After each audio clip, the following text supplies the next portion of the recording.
TV. Sesaat lagi Anda akan menyaksikan Kompas Petang didukung oleh Kopi Luwak mengucapkan selamat menunaikan ibadah puasa. Iran terus melawan serangan Israel dan Amerika Serikat yang menyasar pesawat dan kapal perang mereka tak membuat pasukan Garda Revolusi menyerah. Iran membalas dengan gelombang serangan rudal.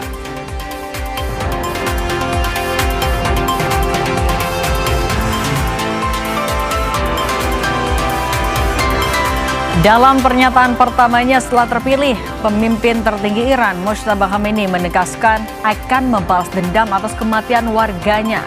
Israel membalas pernyataan Mojtaba dengan mengatakan akan meneruskan serangan ke Iran meski rezim berganti.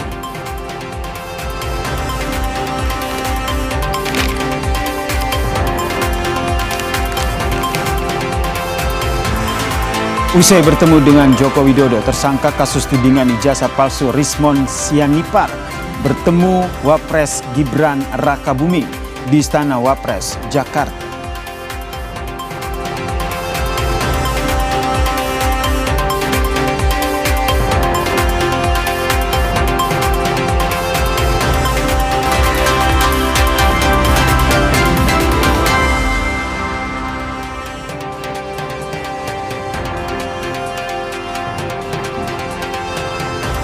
Halo, apa kabar saudara? Selamat datang di program Berita Kompas Petang. Saya Cindy Permadi. Dan saya Yasir Neneama di Kompas TV, independen terpercaya. Informasi pertama saudara, kita awali dari peristiwa kebakaran di Jakarta, di mana ada sebuah bangunan pabrik konveksi yang terbakar di Tambora, Jakarta Barat. Akibat kebakaran, bangunan berlantai 5 ini roboh hingga mengenai permukiman warga di dekatnya.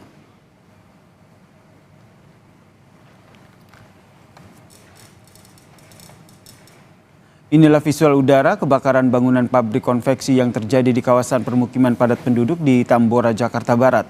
Asap hitam tebal terlihat membumbung ke atas, api juga terlihat masih berkobar, membakar pabrik yang menyimpan tumpukan kain yang mudah terbakar ini. Akibat kebakaran ini saudara, bangunan pabrik berlantai 5 ini roboh hingga menimpa permukiman di dekatnya. Sejumlah rumah pun ikut terbakar. Petugas suku dinas kebakaran Jakarta Barat membutuhkan waktu hingga 6 jam untuk memadamkan api.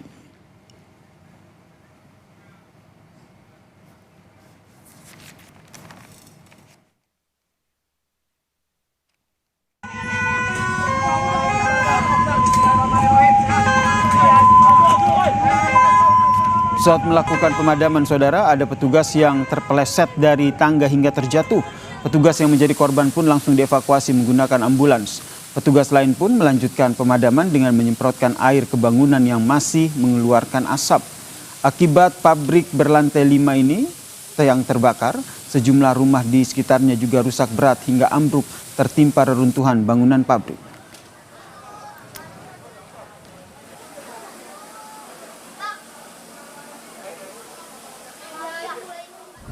Alhamdulillah untuk korban yang meninggal tidak ada, tapi ada sedikit tadi insiden, ada petugas kami yang mengalami sedikit cedera sehingga sudah kita bawa ke rumah sakit. Itu petugasnya kenapa Pak? Terkena puing bangunan runtuh? Kemungkinan karena udah terlalu capek, kelalamaan bekerja, sehingga ketika di tangga itu terpleset hingga jatuh.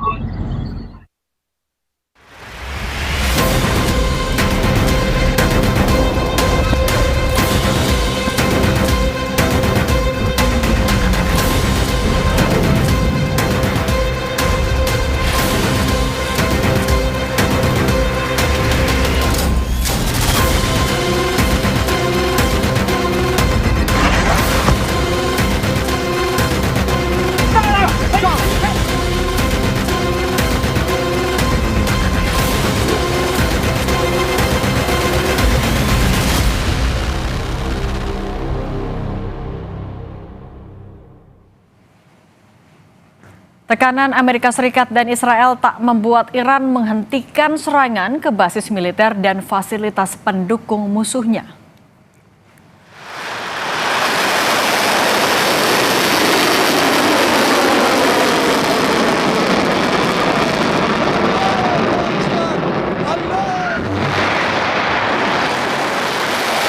Iran meluncurkan gelombang serangan ke-42 yang menyasar Israel dan fasilitas Amerika Serikat di Timur Tengah. Media Iran Press TV menyebut dalam serangan berkode Labaik Ya Khamenei ini, Iran meluncurkan rudal andalannya seperti Emad, Qadar Haibar, Shekan, dan Fatah.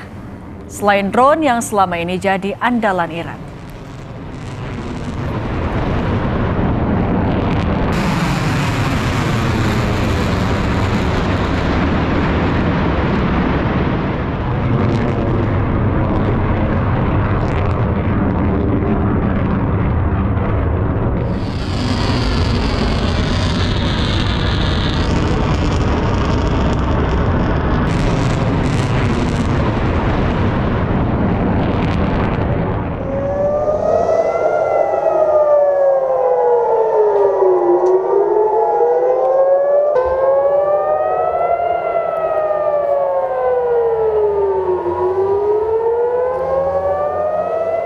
Israel tidak tinggal diam.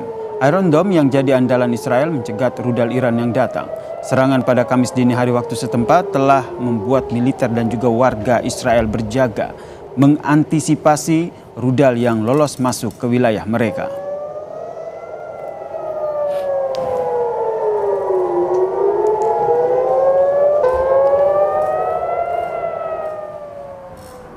Dikutip dari kantor berita Reuters, rekaman video menunjukkan sisa bagian dari rudal Iran yang terlihat jatuh di wilayah udara Israel pada Jumat pagi waktu setempat. Korps Garda Revolusi Islam Iran mengatakan gelombang serangan baru operasi gabungan dengan Hizbullah Lebanon kemarin berlangsung sekitar 5 jam dan menyasar lebih dari 50 target di Israel dan juga pangkalan militer AS di Yordania dan juga Arab Saudi.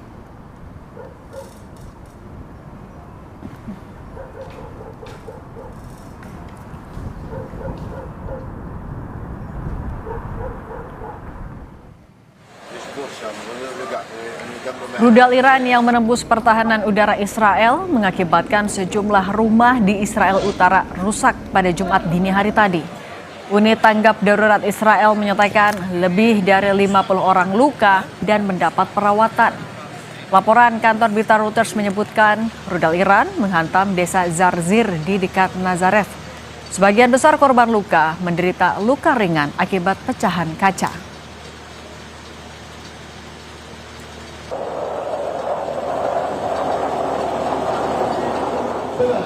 عذر میخوام کار آقا به قتلگاه کشید مردم پسر فاطمه است در گودال Setelah menggantikan sang ayah, pemimpin tertinggi Iran Mojtaba Khamenei memberikan pernyataan yang menegaskan akan membalas dendam atas warganya yang menjadi korban serangan Amerika Serikat dan Israel.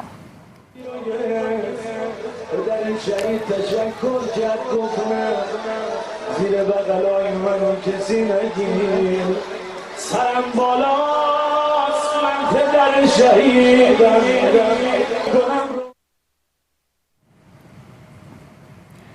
Dalam pernyataan yang dibacakan oleh pembaca berita televisi Iran, Mojtaba mengatakan, kami tidak akan menahan diri untuk membalas dendam atas kematian warga Iran yang menjadi korban, terutama kejahatan yang menyasar anak-anak seperti serangan yang sengaja ditargetkan ke sekolah.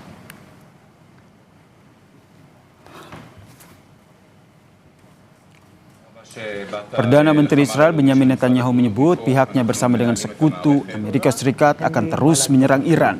Ia mengklaim telah menghancurkan infrastruktur nuklir hingga fasilitas peluncuran rudal dan peluncuran milik Iran. Netanyahu menegaskan tidak akan menawarkan asuransi jiwa apapun kepada pemimpin Iran yang tewas. Ia juga menegaskan akan terus menyerang rezim Iran yang telah menindas mereka selama hampir setengah abad tumbang. Tindakan ini, saudara, menurut Netanyahu dilakukan agar rakyat Iran bisa membangun rezim baru yang bisa menjalin hubungan lebih baik bersama Israel.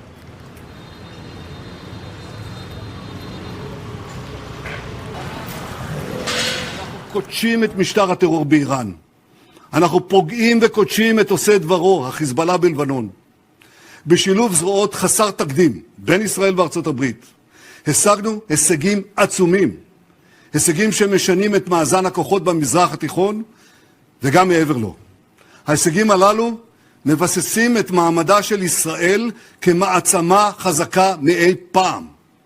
והשינוי הדרמטי הזה בכוח שלנו מול הכוח של אויבינו הוא המפתח להבטחת קיומנו.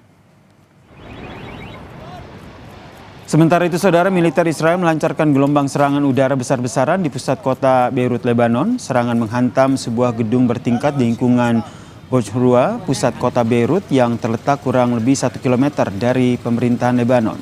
Serangan yang menargetkan gedung-gedung yang diklaim sebagai fasilitas atau infrastruktur milik Hizbullah. Serangan ini terjadi di tengah eskalasi konflik regional yang dipicu oleh serangan balasan Hizbullah terhadap Israel.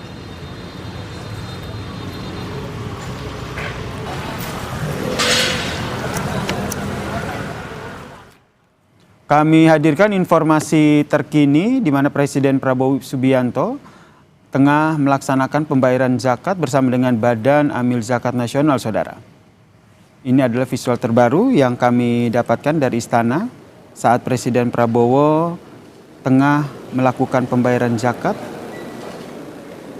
kepada Basnas atau Badan Zakat dan Amil Nasional, saudara.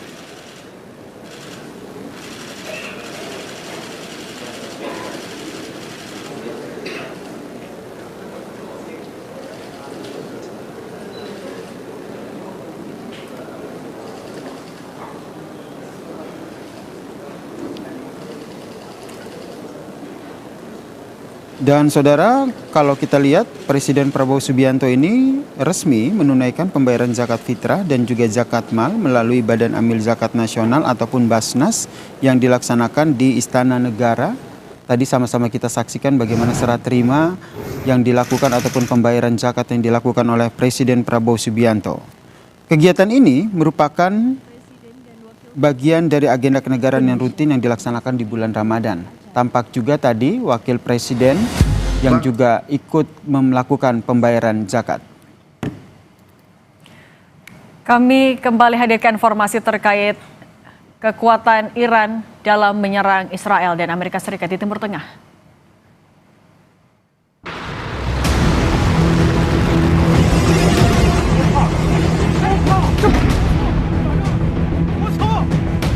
We've won. Let me say, we've won. You know, you never like to say too early you won. We won. We won the bet in the first hour. It was.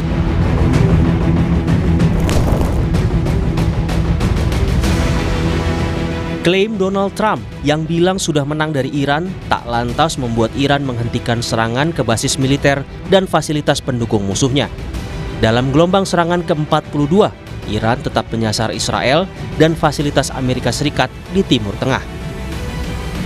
Serangan drone Iran juga menyasar penyimpanan bahan bakar di sejumlah negara tetangganya, salah satunya milik Oman. Akibat serangan itu, penyimpanan bahan bakar di Pelabuhan Salalah, Oman terbakar hebat. Juru bicara Markas Besar Pusat Khatam Al-Anbiya menyebut kegagalan invasi Israel dan Amerika telah menyebabkan kehancuran mental bagi tentara dan politisi mereka. Secara khusus, ia memberikan peringatan keras kepada Donald Trump dengan bilang bahwa kalian yang memulai perang, tetapi kamilah yang akan menentukan akhirnya. دشمنان آمریکایی صهیونی به دلیل شکست‌های پی در پی در تجاوز وحشیانه و مغرورانه به ایران اسلامی و فروپاشی روحی روانی ارتش و سیاستمداران احمق خود به گفتار درمانی و هذیانگویی روی آورده است. به ترامپ ارباب کودک آزار صهیون. Klaim Iran tak akan kalah dari serangan AS dan Israel menunjukkan kekuatan armada militer Iran yang tak bisa dianggap sepele oleh musuhnya. Data dari Global Firepower 2025-2026 menyebut Iran memiliki pesawat tempur lebih dari 186 unit dan pesawat serang 23 unit. Selain itu, Iran juga mengandalkan serangan dengan rudal hipersonik Fatah 1 dan Fatah 2 yang diklaim mampu menembus sistem pertahanan udara paling canggih karena kemampuannya bermanuver di stratosfer. Selain itu, ada rudal Khorramshahr 4 dengan jangkauan 2000 km yang mampu membawa hulu ledak sangat berat. Serangan udara yang juga jadi andalan Iran adalah drone Shahed 136 dan Shahid 13 yang sulit dideteksi radar karena ukurannya, dan Mohajer 10 yang memiliki daya tahan terbang hingga 24 jam. Sebelumnya, Presiden Amerika Serikat Donald Trump mengklaim pasukan AS telah menang sejak serangan pertama di Iran. Namun, Trump menyebut tidak ingin segera mengakhiri serangan karena pekerjaan belum selesai. We've won. Let me say, we've won. You know, you never like to say too early you won. We won. We won the bet. In the first hour, it was over. We don't want to leave early, do we? Huh? We got to finish the job, right? Over the past 11 days, our military has virtually destroyed Iran. Sementara itu, Presiden Iran, Masoud Pezeshkian, mengungkap satu-satunya cara mengakhiri konflik di Timur Tengah dengan membeberkan syarat-syarat yang harus dipenuhi untuk mengakhiri perang dengan Iran. Salah satunya adalah dengan memberikan jaminan internasional bahwa agresi tidak akan terulang.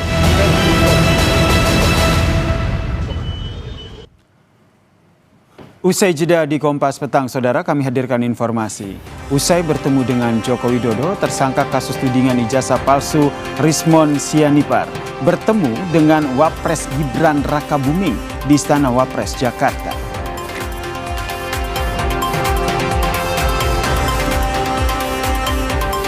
Korps Garda Revolusi Islam Iran merilis rekaman dugaan serangan terhadap kapal tanker minyak Amerika di perairan utara Teluk.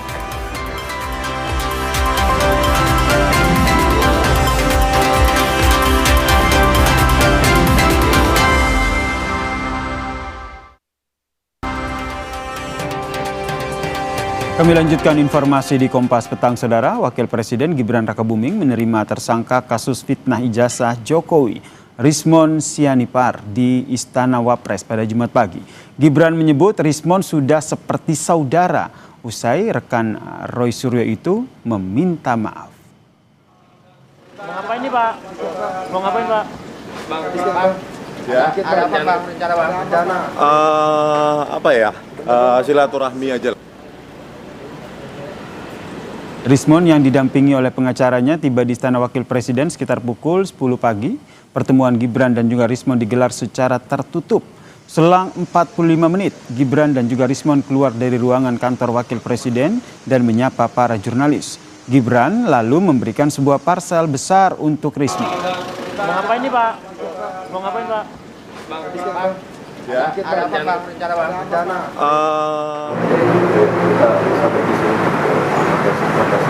Pokoknya kita ini persaudaraan, enggak ya? Pokoknya kita ini enggak ada masalah di sini ya. Pokoknya ada orang-orang ini masih di mana bawa kan mau pulang kampung. Enggak dibawa dari ya.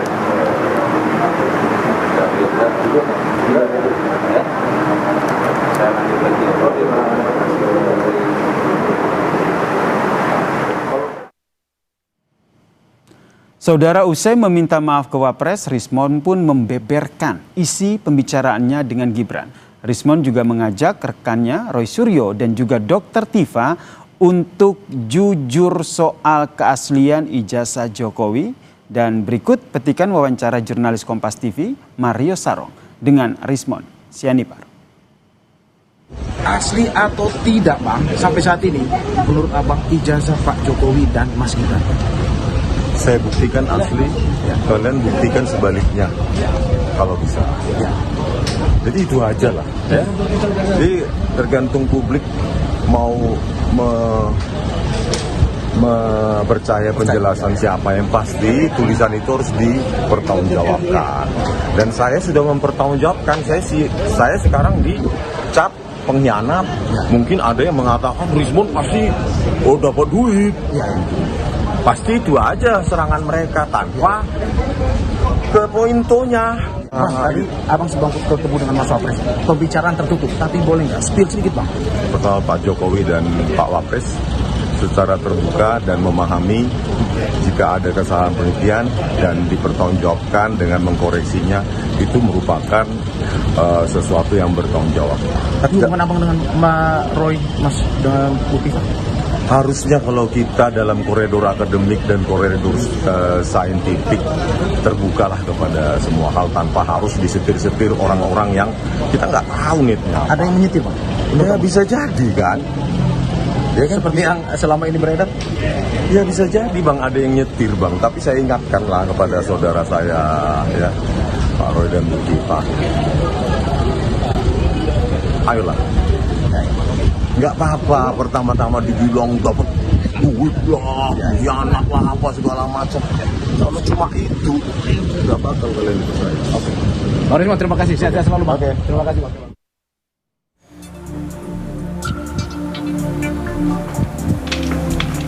Halo Bang. Halo Bang. Ayo saya menerima permohonan maaf Pak Rismon Syanipar. Nanti untuk urusan restoratif justice-nya saya serahkan kepada penasihat hukum saya. Ya, saya terutama mengatakan tidak akan mundur 0,01% pun. Kamis 12 Maret, rumah Jokowi disambangi Rismon Syanipar, orang yang selama ini menuding ijazah Jokowi 99,9% palsu. Pertemuan Kamis sore itu diakui Jokowi berjalan normal. Dirinya pun mengatakan sudah menerima permohonan maaf dari Rismon. Namun untuk proses hukum, Jokowi memilih mempercayakan pada kuasa hukumnya. Saya menerima permohonan maaf Pak Rismon Syanipar dan mengenai nanti untuk urusan restoratif justice-nya saya serahkan kepada penasihat hukum saya. Berarti belum ada peluang untuk restoratif justice ya Pak? Sudah saya serahkan kepada penasihat hukum saya. Dan nanti tentu saja akan ada tindak lanjut. Sekali lagi, kewenangan ada di Polda Metro Jaya. Menanggapi sikap rekannya yang berubah, Roy Suryo tegaskan dirinya tidak akan bergeser sedikit pun untuk menyerah. Mengenai kekeliruan penelitian yang diakui Rismon, Roy mempersilahkan Rismon mencabut bagian penelitiannya di buku Jokowi's White Paper. Bahwa apa yang dilakukan oleh Rismon ini, karena di bulan suci Ramadan, ya moga-moga dia dapat hidayah lah, gitu. Moga-moga ya atas sikapnya ini. Biarkan saja ya, bahwa kami mengatakan, ya saya terutama mengatakan tidak akan mundur 0,01% pun. Ini adalah otentik begitu ya, yang ada di jasa Jokowi itu otentik. Ini kan berbeda dengan versi Anda. Gini, otentiknya mana? Udah ada hasil juga kajian dari Dr. Rido, hasil juga dari Prof. Tona Saksono. Buktikan di depan sidang, misalnya teman-teman profesor, guru besar kemarin yang sudah mendukung. Tapi kan satu penelitian yang sama, penelitian yang sama. Tapi kan buku itu dia kan sebut sendiri kan. Berarti bukunya nggak valid. Silakan ambil tulisan dia di buku itu, nggak ada masalah. Buku itu tidak terkurangi apapun. Pertemuan Rismon dengan keluarga Jokowi menjadi babak baru dalam kasus dugaan fitnah ijazah palsu. Setelah dulu Egy Sujana dan Damai Hari Lubis datang mengajukan restoratif justice, kini Rismon berharap restoratif justice diterima Jokowi. Sementara rekan satu klaster Rismon, Roy Suryo dan Tifa, masih dalam posisi semula. Tim Liputan, Kompas TV.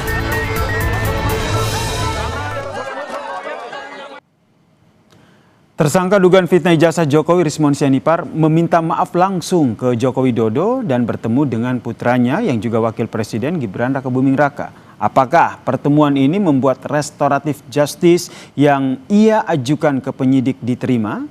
Kita membahasnya bersama dengan politisi PSI, Bestari Barus dan juga Abdul Ghafur Sengaji selaku pengacara Roy Suryo. Selamat petang semuanya. Selamat petang, Bang. Saya ke Bang Bestari Barus dulu nih. Infonya Abang ikut juga dalam pertemuan tersebut. Tahu nggak bocoran hasil pertemuan Rismon dengan Jokowi ini apa Bang kemarin? Ya putus-putus terdengar, tapi saya menyimpulkan saja. Ya pada prinsipnya Pak Jokowi kan tidak pernah menolak kehadiran siapapun bertamu bertandang ke rumah beliau. Bahkan setiap hari itu ratusan orang berjajar antri untuk bertemu beliau dengan berbagai kepentingan. Ada yang kepentingannya silaturahmi, ada hal-hal lain mungkin ya. Ya saya kira kehadiran saudara Rismon di sana meminta maaf. Ya namanya orang minta maaf lagi bulan suci Ramadan ya diterima aja oleh beliau. Dan bukan juga menjadi satu harapan atau apa begitu ya. Tapi kalau orang datang minta maaf ya diterima saja. Tidak lebih tidak kurang, dimaafkan. Dan kemudian meminta apakah itu restoratif justice, beliau sudah menjelaskan bahwa pengacara yang akan kemudian menindaklanjuti itu mungkin ke Polda Metro Jaya atau ke pihak terkait lainnya. Saya kira itu aja, sederhana aja, nggak ada yang lebih-lebih. Sederhananya minta maaf, terus itu karena bulan Ramadan Jokowi juga memberikan maafnya, tapi restoratif justice-nya belum ada bahasan soal itu nggak kelanjutannya? Karena tujuan datanya tentu itu kan.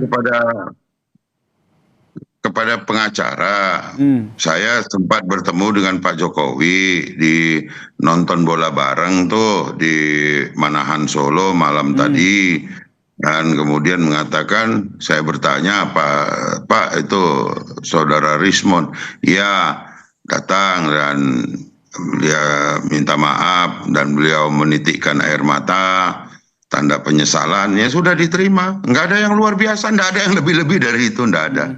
Menitikan air mata berarti Rismon menangis begitu di depan Jokowi?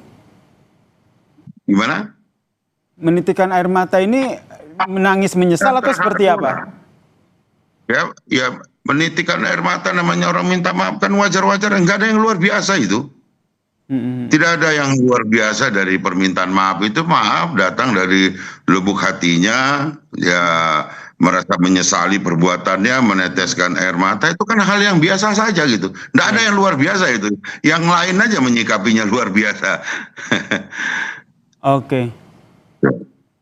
Kemudian tidak hanya ke Joko Widodo, tapi juga bertemu dengan Wakil Presiden yang merupakan anak dari Joko Widodo, Gibran Rakabuming.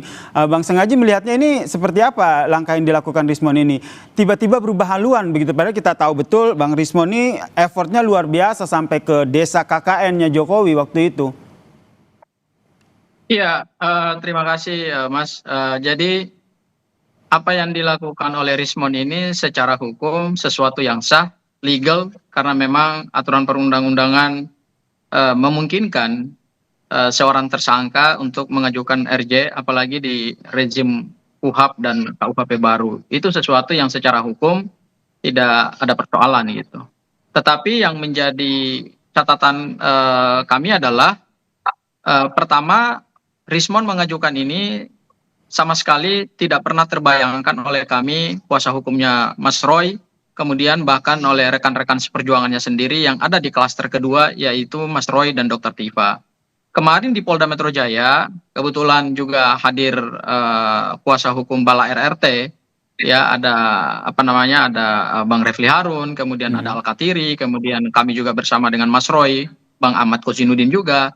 Intinya adalah apa yang dilakukan oleh Rismon ini sesungguhnya telah keluar dari apa yang selama ini mereka perjuangkan gitu. Sehingga kalau kita amati tren sosial media, memang Rismon sudah secara langsung mengatakan bahwa ya sudah, saya bersedia dicap sebagai pengkhianat gitu ya, daripada saya tidurnya tidak nyenyak. Jadi sebenarnya isunya bukan soal isu ijazah ini asli atau palsu, kemudian bergabungnya atau Rismon mengubah langkahnya kemudian menjadikan isu ijazah ini jadi ijazah asli gitu. Isunya tidak di situ. Isunya adalah Rismon telah menjadi mungkin termul berikutnya gitu ya, kita sebut seperti itu ya, dan itu di sosial media kan banyak sekali gitu, dan dia kan sudah mengatakan bahwa ya sudah, saya siap bersedia untuk dihina, untuk dinistakan, kemudian untuk dijelek-jelekan gitu. Jadi inilah harga yang harus dibayar oleh Rismon terhadap langkah hukum yang beliau lakukan. Tapi ya itu tadi, publik juga akhirnya penasaran, ini kok kenapa tiba-tiba begitu mengklarifikasi dan menyatakan bahwa sebenarnya ijazah Jokowi itu asli begitu dan ada kekeliruan penelitian. Apakah cuma karena itu saja atau karena ada tekanan lain? Jangan dijawab dulu ya. Kita lanjutkan usai jeda, tetaplah bersama kami di Kompas Petang.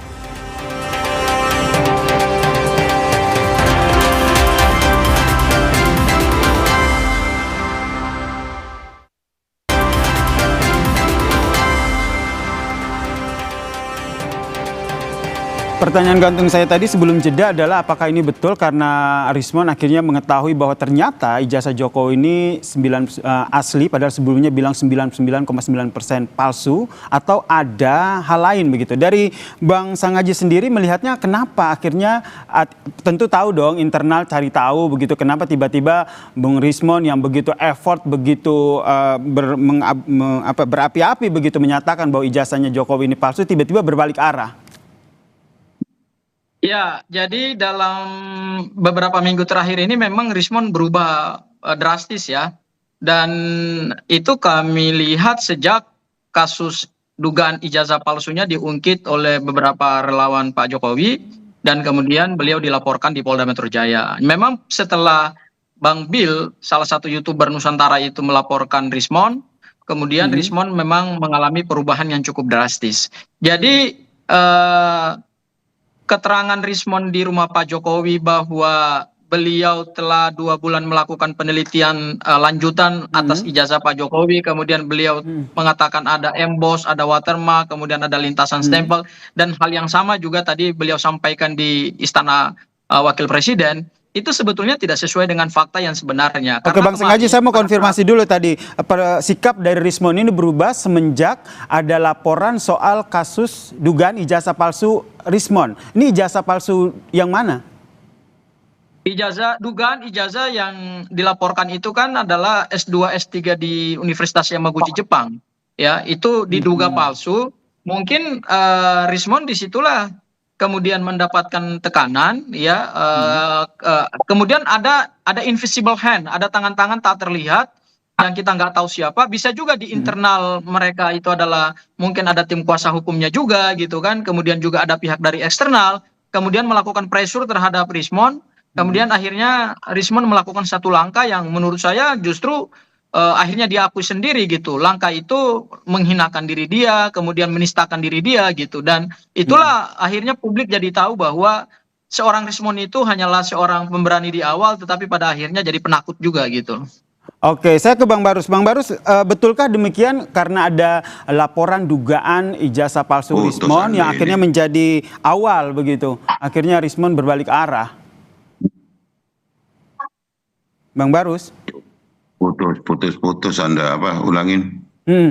Ini kan kalau kata Bang Sangaji, sikapnya Bung Rismon ini berubah semenjak ada laporan dugaan ijazah palsu S2, S3 Rismon. Sampai di situ aja. Gimana Bang? Saya kira semua orang bisa menduga apapun, tapi yang paling fakta pada hari ini ada orang datang minta maaf, ya udah kami terima. Masalah kalau di sana ada bilang menduga dan segala macam itu silakan aja diurus dengan Rismon. Kita nggak ngurusin itu. Kita cuma terima Pak Jokowi itu terima datang orang minta maaf. Kalau masalah di belakangnya ada dugaan kami begini, ya silakan aja dugaan-dugaan itu dibuktikan. Yang jelas bahwa Rismon minta maaf diterima, tak minta maaf pun Rismon, ijazah Pak Jokowi asli, belum ada terbukti pernah palsu begitu. Bagi kami itu sudah cukup, gitu. Saya kira itu ya. Oke, termaksud tadi kata Bung Abdul, Bang Sangaji yang bilang bahwa ada tangan-tangan tak terlihat begitu yang ikut invisible hand. Silakan aja dibuktikan ada tangan itu. Bagi kami nggak ada gunanya kami membuktikan tangan-tangan gitu. Yang jelas ada orang datang minta maaf dengan setulus hati, diterima. Kan sudah begitu aja. Kalau masalah ada kecurigaan kami begini, ya memang kalau mau hidup dalam kecurigaan terus itu juga kan pilihan saja. Ya silakan saja bercuriga selamanya juga nggak ada masalah buat kita gitu loh. Kalau seandainya ini menurut Anda bagaimana dengan Roy Suryo dan juga Dr. Tifa yang hingga saat ini masih berkukuh bahwa emang ijazahnya Joko Widodo ini 99,9% palsu?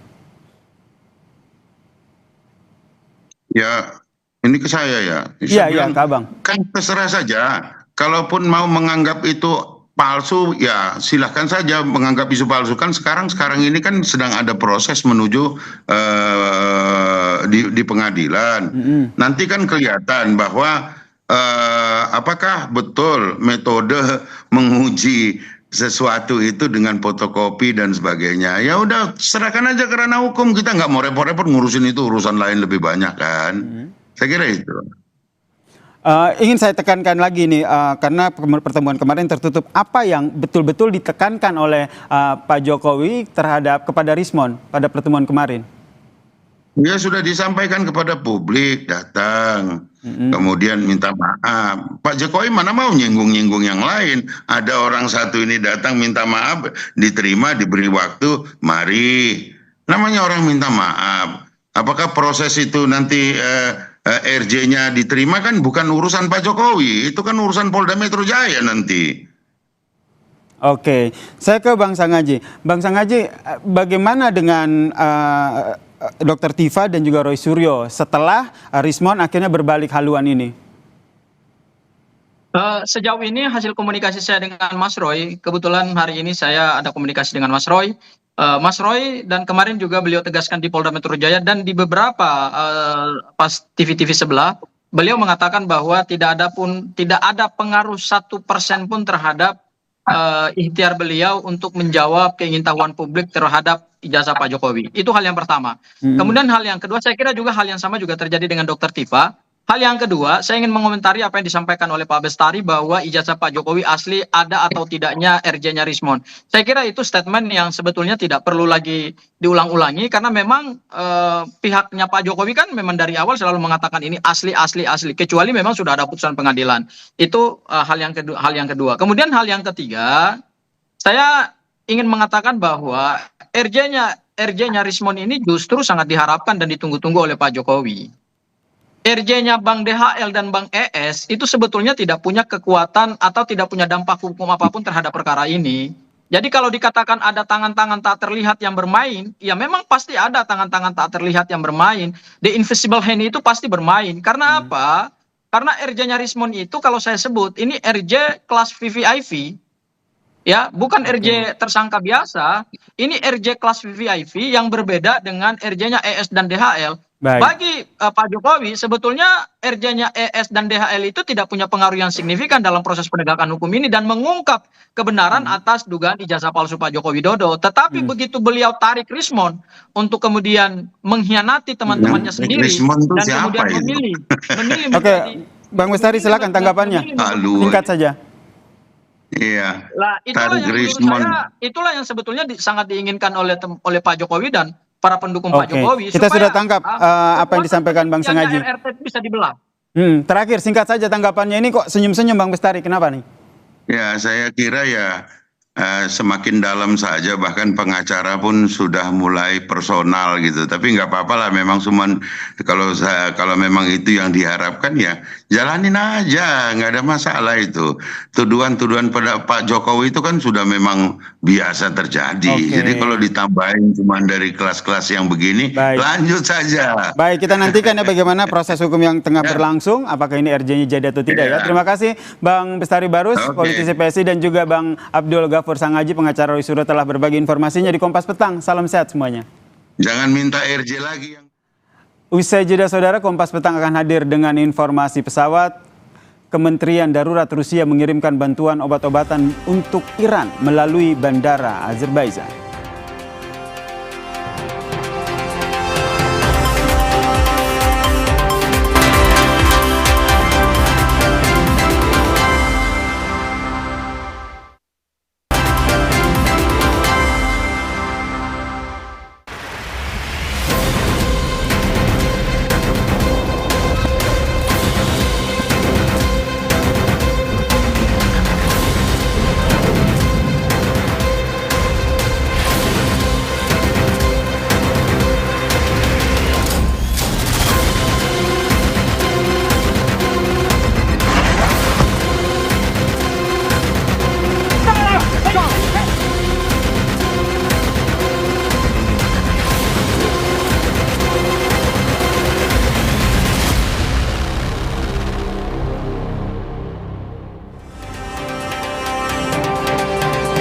Tekanan Amerika Serikat dan Israel tak membuat Iran menghentikan serangan ke basis militer dan fasilitas pendukung musuhnya.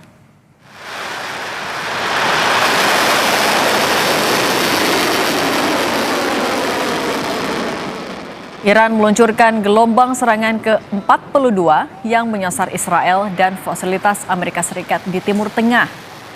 Media Iran Press TV menyebut dalam serangan berkode Labaik Ya Khamenei ini, Iran meluncurkan rudal andalannya seperti Emad, Qadar, Haibar Shekan, dan Fattah. Selain drone yang selama ini jadi andalan Iran.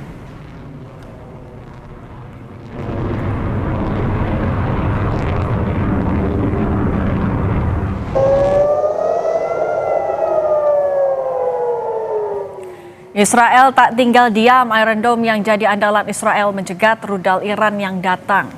Serangan pada Kamis dini hari telah membuat militer dan warga Israel berjaga, mengantisipasi rudal yang lolos masuk ke wilayah mereka.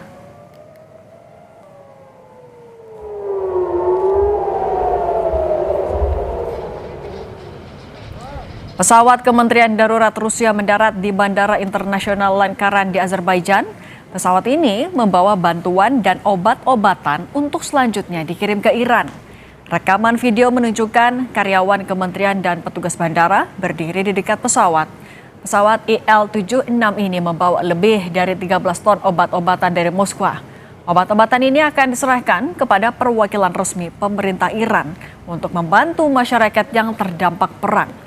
Sebelumnya, Azerbaijan juga mengirimkan 30 ton makanan dan hampir 2 ton obat-obatan untuk Iran.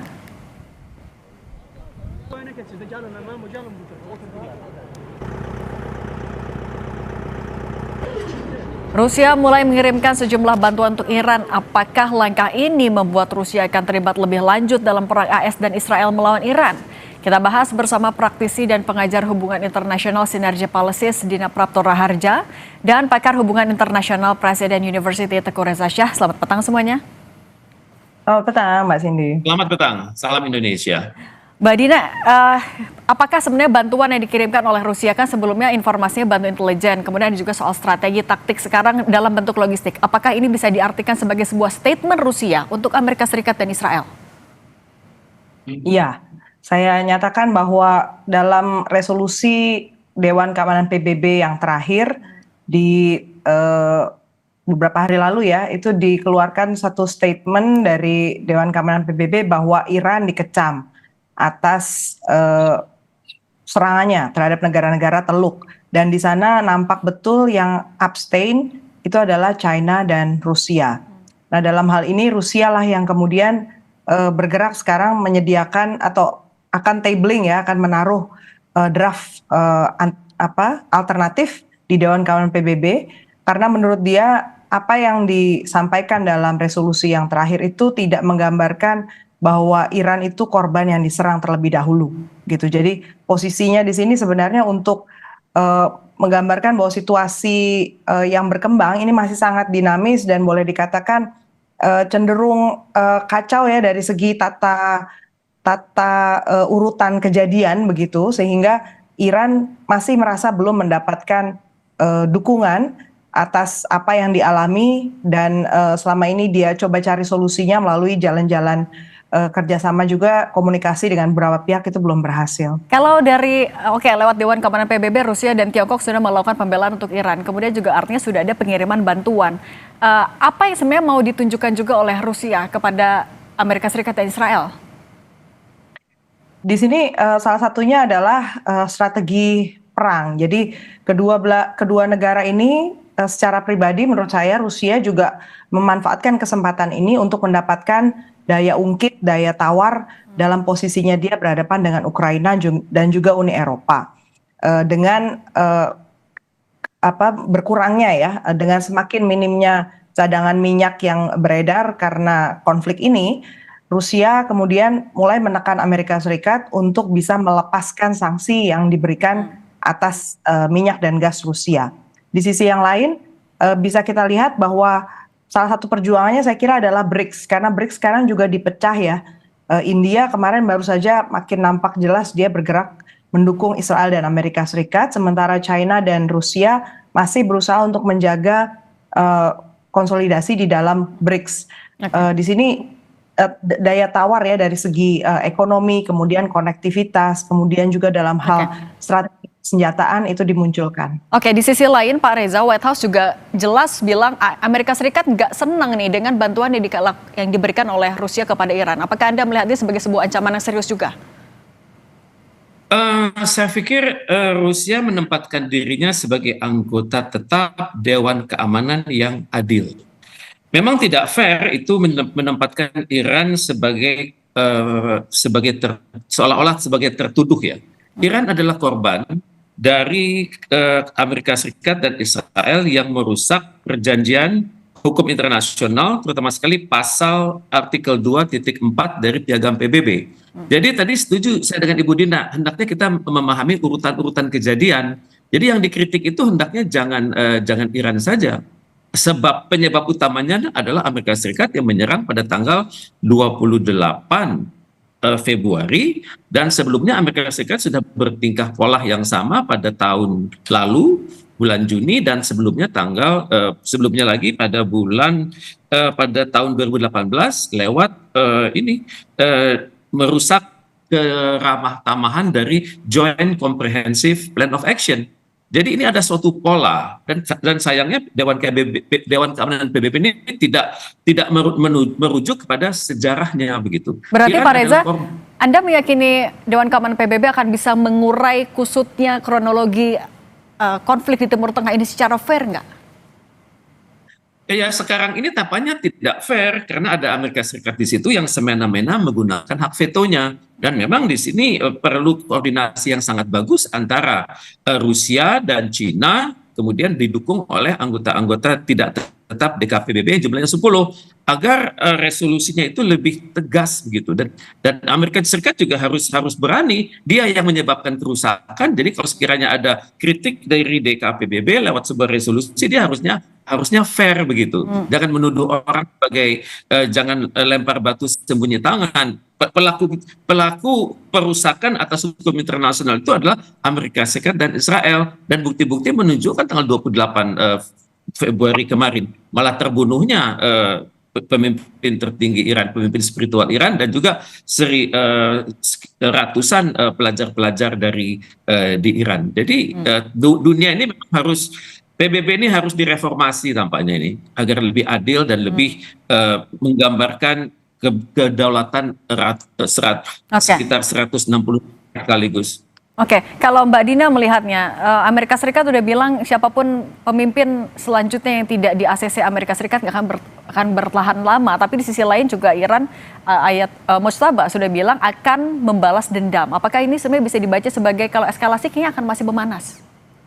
Betul, saya kira mungkin lebih jelas kalau saya bilang di Dewan Keamanan PBB saat ini sudah buntu. Sebenarnya kemarin memang sempat ada harapan ya bahwa ketika digagas satu resolusi, bayangan saya itu akan bicara soal kemanusiaan lah, atau minimal penegakan dari prinsip-prinsip pada saat negara berperang. Ternyata bukan itu. Dan kalau saya lihat komposisi dari anggota tidak tetap Dewan Keamanan PBB, ini memang cenderung komposisinya berisi negara-negara yang pro terhadap Amerika Serikat. Artinya memang buntu ya selama mungkin setahun ini, kecenderungannya adalah kita nggak bisa jalan lewat Dewan Keamanan PBB. Berarti jalur yang harus kita tempuh adalah justru di luar. Kemarin juga sempat ada statement dari ASEAN, dan statement di ASEAN itu menurut saya juga cenderung masih bingung ya suasananya, karena ASEAN juga mengecam serangan Iran, dan Thailand bahkan protes dan memanggil duta besar Iran untuk ketemu. Ini kan berarti posisinya orang masih tetap bingung, negara-negara di dunia ini masih bingung tentang sebenarnya apa sih yang menjadi pokok permasalahan. Padahal menurut saya sih harusnya kita bisa melihat bahwa Iran itu misalnya kalau dia dikatakan menyerang sembarang gitu ya, pesawat-pesawat atau vessel, kapal-kapal yang lewat di Selat Hormuz. Faktanya kapal dia aja ditembak posisinya itu di Samudra Hindia gitu, jauh dari posisi perang. Itu pun ditembak di torpedo waktu itu Amerika Serikat. Jadi kita harus bicara betul-betul secara proporsional, kembali lagi melihat, karena kalau tidak, ini saya kira eskalasi Rusia dan Cina semakin bertekad untuk membantu, itu akan memperburuk, apalagi dari pihak Israel dan Amerika Serikat, kata-kata yang dilontarkan itu super masih provokatif ya. Oke, di tengah kebingungan itu sejauh mana juga kemungkinan negara-negara yang tanker kapal tankernya diserang di Selat Hormuz ataupun negara-negara yang ada pangkalan Amerika Serikatnya juga diserang oleh Iran akan terlibat. Tapi jangan dijawab dulu, nanti saya akan minta tanggapan dari keduanya. Tetap bersama kami, tetap di Kompas TV.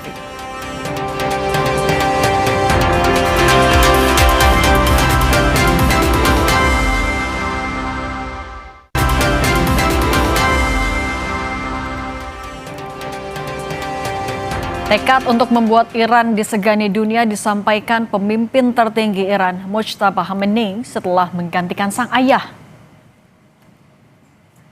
Pemimpin tertinggi Iran, Mojtaba Khamenei, memberikan pernyataan yang menegaskan akan membalas dendam atas warganya yang menjadi korban serangan Amerika Serikat dan Israel.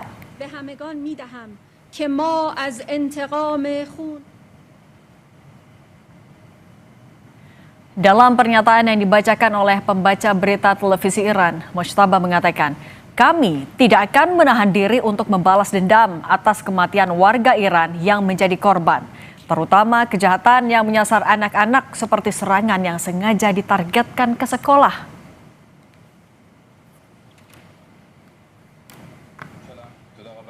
Perdana Menteri Israel Benjamin Netanyahu menyebut pihaknya bersama sekutu Amerika Serikat akan terus menyerang Iran. Ia mengklaim telah menghancurkan infrastruktur nuklir hingga fasilitas peluncuran rudal dan peluncur milik Iran. Netanyahu menegaskan tidak akan menawarkan asuransi jiwa apapun kepada pemimpin Iran yang tewas. Ia juga menegaskan akan terus menyerang rezim Iran yang telah menindas mereka selama hampir setengah abad tumbang. Tindakan ini menurut Netanyahu dilakukan agar rakyat Iran bisa membangun rezim baru yang bisa menjalin hubungan lebih baik bersama Israel. אנחנו קודשים את משטר הטרור באיראן. אנחנו פוגעים וקודשים את עושה דברו, החיזבאללה בלבנון. בשילוב זרועות חסר תקדים בין ישראל וארצות הברית, השגנו הישגים עצומים. הישגים שמשנים את מאזן הכוחות במזרח התיכון וגם מעבר לו. ההישגים הללו מבססים את מעמדה של ישראל כמעצמה חזקה מאי פעם. והשינוי הדרמטי הזה בכוח שלנו מול הכוח של אויבינו הוא המפתח להבטחת קיומנו. Kita lanjutkan dialog bersama Mbak Dina Prapto Raharja dan Pak Teguh Reza Shah. Pak Reza, yang juga dilakukan Iran saat ini adalah melakukan serangan kepada kapal-kapal tanker yang melewati Selat Hormuz. Apakah sebenarnya tindakan Iran ini melegitimasi sumpah yang disampaikan oleh Mojtaba kalau ia akan membalas dendam kepada siapapun, kepada Amerika Serikat dan Israel? Terima kasih. Iran sudah menduga ya dia akan diserang, sehingga sekitar 2 minggu sebelum hari ini, itu Duta Besar Iran di PBB sudah menyurati Sekjen PBB, sudah diwanti-wanti bahwa perjanjian ini akan dibatalkan oleh Amerika Serikat. Perjanjian yang terakhir ya akan dibatalkan oleh Amerika Serikat, dan Amerika Serikat akan menyerang Iran. Iran mengatakan dalam hal dirinya diserang, dia akan membalas. Targetnya adalah semua aset Amerika Serikat dan Israel yang di lokasi yang ada di Israel, dan juga pangkalan militer Amerika Serikat di wilayah-wilayah Timur Tengah, bahkan juga instalasi Amerika Serikat yang berada di laut. Itu sudah dijanjikan. Jadi dalam hal ini saya pikir kita hendaknya menempatkan diri sebagai melihat Iran sebagai negara yang diserang, negara yang sedang mempertahankan kedaulatannya, dan dia akan menyerang secara sangat sistematis kapal-kapal yang dia duga akan digunakan buat menyerang Iran. Nah, tapi Pak Reza, kalau misalnya dia terus melakukan serangan kepada kapal tanker yang lewat, apakah negara-negara yang kapalnya itu diserang, termasuk negara yang ada pangkalan militer AS-nya di sana, akan ikut terlibat pada akhirnya? Saya pikir tidak. Iran sangat hati-hati sekarang karena Mojtaba Khamenei ini juga tampaknya akan sangat realistis. Dia tidak akan sembarangan melakukan penyerangan, tapi dia sudah mendata yang boleh keluar masuk Selat Hormuz itu adalah Rusia, Cina, dan Pakistan. Indonesia baru diberikan izin setelah ada permintaan khusus dari pemerintah Indonesia. Dan di luar itu tidak diizinkan oleh Iran. Bahkan Amerika Serikat mengatakan akan melindungi kapal-kapal yang akan keluar masuk. Iran mengatakan bagus, itu akan jadi sasaran kami. Jadi tampaknya Iran masih logik, dan dia masih punya stok peluru kendali, dan untuk itu kita ke depannya masih akan melihat akan tingginya pertukaran peluru kendali antara Iran dengan Israel. Oke, kalau misalnya perlu diantisipasi ini akan terus berlanjut, eskalasi akan terus memanas, Mbak Dina, apa yang kita Indonesia harus antisipasi? Satu, sorry Pak Reza, saya ke Mbak Dina dulu. Baik. Baik. Pertama, saya dengarkan Presiden akan melakukan perjalanan lagi ke luar negeri ya, ke sejumlah negara. Saya menghimbau agar Presiden menahan diri untuk tidak pergi dulu ke luar negeri. Pertama, karena banyak hal itu sebenarnya bisa diselesaikan melalui jalur diplomasi dari Jakarta. Kemudian yang paling esensial itu sebenarnya adalah pricing in atau melekatkan risiko perang ini, risiko akibat perang ini ke dalam berbagai macam kebijakan yang ada di dalam negeri. Dan mengerjakan hal itu betul-betul harus duduk bersama dengan para menteri dan para pemangku kepentingan dari sektor swasta juga. Ada industri, ada soal subsidi, ada soal bansos, ada soal penyediaan lapangan kerja, kemudian juga cadangan minyak, kerjasama untuk memastikan bahwa jalur mobilitas baik itu lewat darat atau laut, kemudian harga tiket pesawat, kemudian harga barang ya, logistik itu bisa terkendali. Semua itu nggak mungkin bisa dilakukan tanpa kita duduk bersama secara tenang. Justru jangan kemana-mana dulu. Saya beri contoh misalnya satu pendekatan yang cukup menarik ini dilakukan oleh Jepang. Jepang sudah merilis 45 hari cadangan minyaknya untuk menjaga keseimbangan harga di kawasan. Jadi itu salah satu solusi dia untuk mengimbangi situasi yang belum pasti ini ke depan. Nah, gerakan-gerakan seperti itulah yang kita nantikan sebenarnya di dalam negeri, kerjasama, dialog.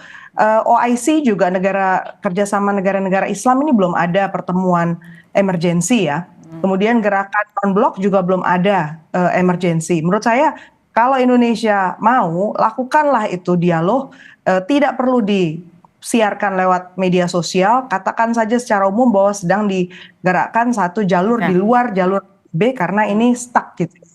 Itu justru jauh lebih memberi harapan dan stabilitas. Oke, kita harapkan tentu tidak berlangsung lama untuk konflik Timur Tengah dan Indonesia bersikap tetap dengan posisi sebagai negara non-blok. Terima kasih Pak Teguh Reza Shah dan Mbak Dina Prapto Raharja sudah berbagi bersama kami. Sehat selalu semuanya. Kami akan kembali dengan informasi. Korps Garda Revolusi Islam Iran merilis rekaman dugaan serangan terhadap kapal tanker minyak Amerika di perairan utara Teluk.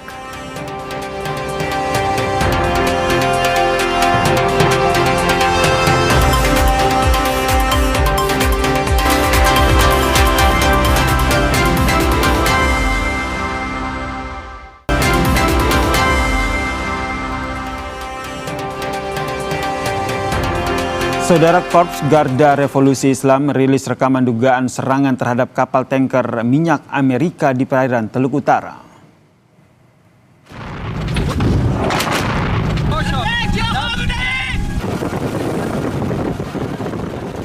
Video ini menunjukkan ledakan beruntun dan kobaran api pada kapal tanker, saudara. Sementara itu, teriakan di video mengatakan penghancuran kapal tanker minyak Amerika di Teluk Utara.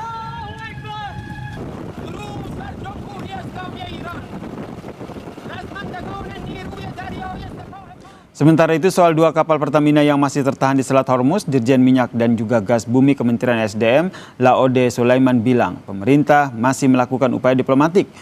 Sementara itu, untuk mengantisipasi krisis energi akibat perang Iran, pemerintah mencari pasokan lain selain dari Timur Tengah. Salah satunya dengan melanjutkan kerjasama dengan Amerika Serikat. Di proses ini kita masih mencari upaya-upaya diplomatik untuk bisa menuntaskan hal tersebut. Artinya masih tertahan di sana?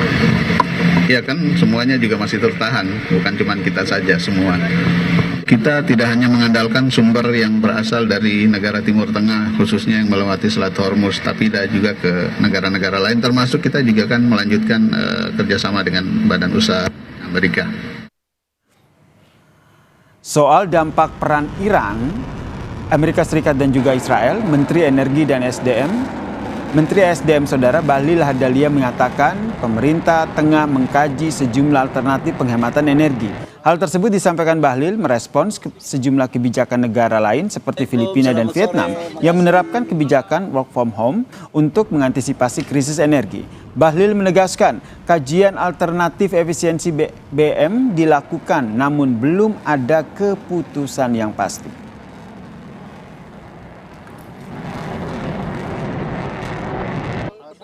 Di kita lagi sedang kita melakukan exercise semua alternatif yang akan kita pakai untuk kebaikan negara kita sekaligus untuk mendorong efisiensi pemakaian bahan bakar ya. Tapi belum ada keputusan yang pasti karena semua alternatif dalam kondisi yang tidak stabil begini harus kita mencari berbagai alternatif ya. Tetap bersama kami, Kompas Petang akan hadir usai jeda.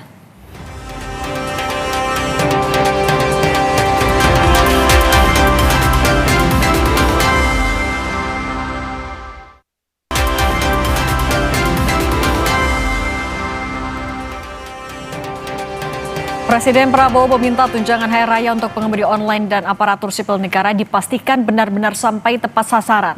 Perintah ini disampaikan Presiden dalam sidang kabinet membahas persiapan menghadapi Lebaran. Saat memimpin rapat, Presiden meminta para menteri memastikan kesuksesan mudik Lebaran 2026. Dia perintahkan Menteri Ketenagakerjaan dan Menteri Keuangan untuk pastikan THR kepada para aparatur sipil negara dan bonus untuk pengemudi angkutan daring. Presiden harap bonus pengemudi daring sejumlah 400.000 hingga 1,6 juta rupiah per orang benar-benar tepat sasaran.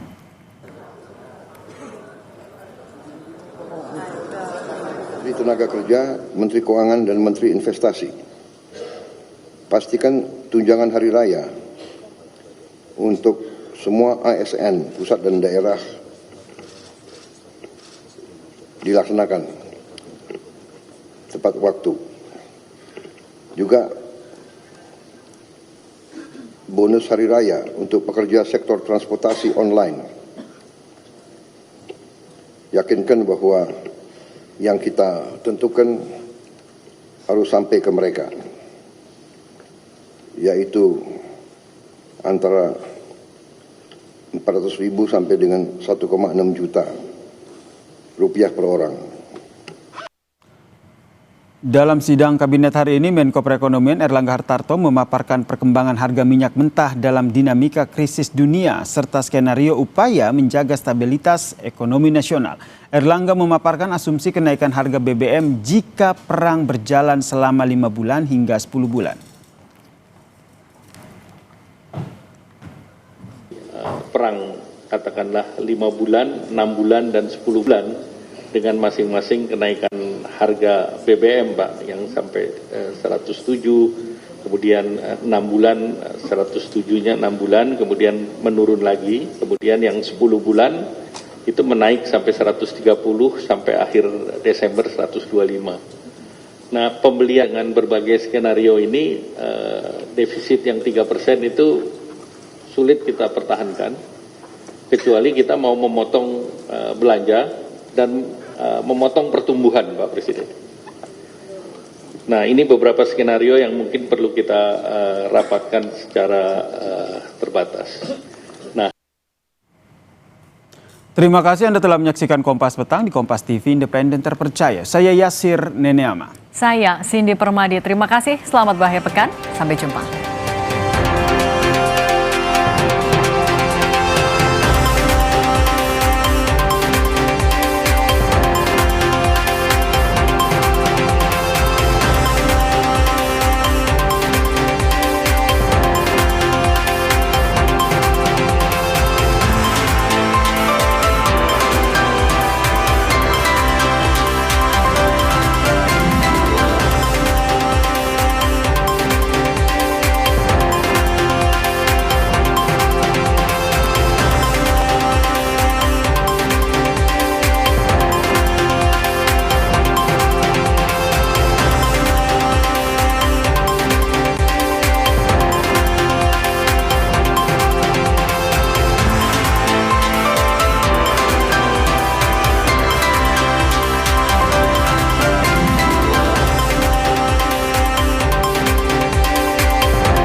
Terima kasih Anda telah menyaksikan Kompas Petang, didukung oleh